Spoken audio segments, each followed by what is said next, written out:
Isn't it weird to have beanbaggers behind me when I'm... Can't really see it. It's more of the trees. It is. Okay. All right. That's fine. I'm sorry. I'm overproducing this. Yeah. Okay.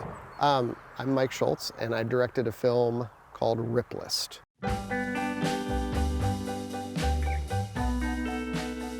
This man will be dead within a couple months, Jimmy Superfly Snuka.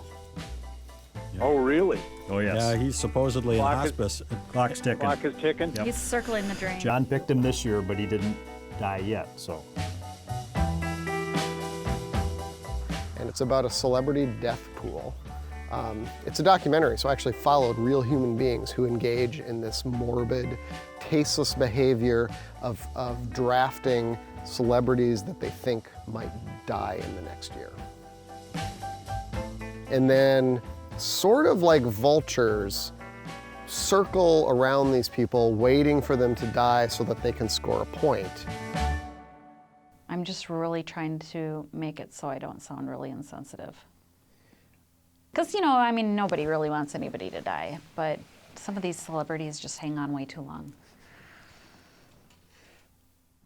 That's kind of what initially interested me in the film. I just thought it was so inappropriate. But then I started talking to them, and a lot of them are, classic film buffs, and they genuinely admire the people that they're, waiting on to die. They're happy when Jerry Lewis dies, but they also spend a lot of time talking about Jerry Lewis's career and what he meant to people, and thinking about his level of fame and how, all that kind of stuff.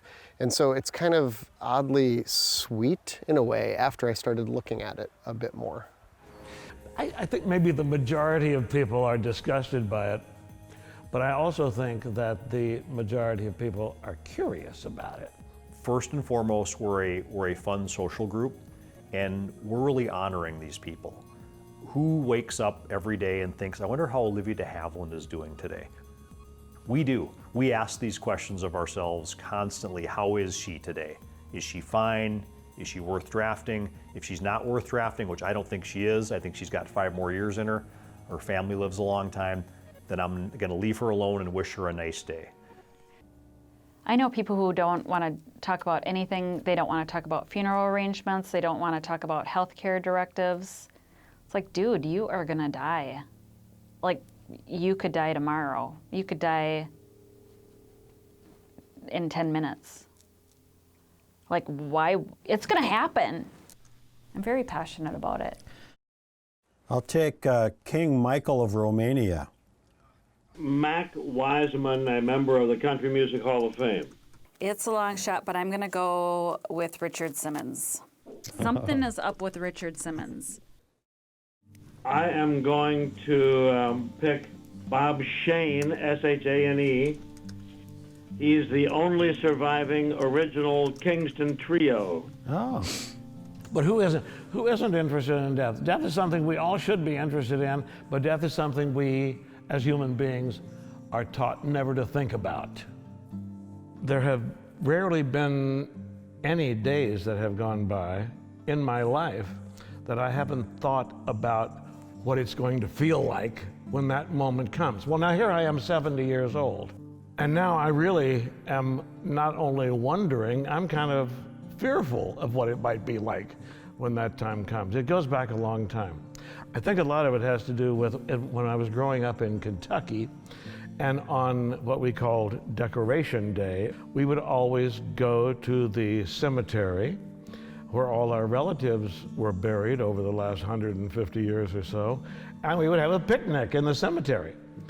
Some people would find that extremely morbid today and wouldn't dare do it, but to me, it makes logical sense to be there with those who have gone before.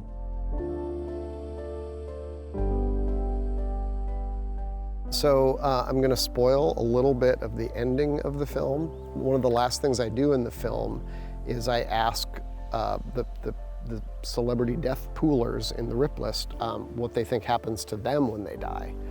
And I get all these really interesting answers. This Rip List is an interesting way to think about our own mortality and how we hope people will remember us.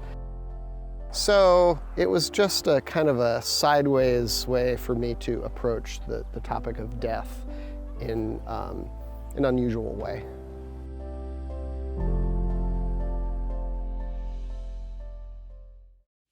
Postcards is made possible by the Minnesota Arts and Cultural Heritage Fund and the citizens of Minnesota. Additional support provided by Margaret A. Cargill Philanthropies, Mark and Margaret Yakel-Julien on behalf of Shalom Hill Farms, a retreat and conference center in a prairie setting near Windham, Minnesota. On the web at shalomhillfarm.org. Alexandria, Minnesota, a year-round destination with hundreds of lakes, trails, and attractions for memorable vacations and events. More information at explorealex.com. The Lake Region Arts Council's Arts Calendar, an arts and cultural heritage funded digital calendar showcasing upcoming art events and opportunities for artists in West Central Minnesota. On the web at lrac4calendar.org. Playing today's new music plus your favorite hits, 96.7 Cram. Online at 967cram.com.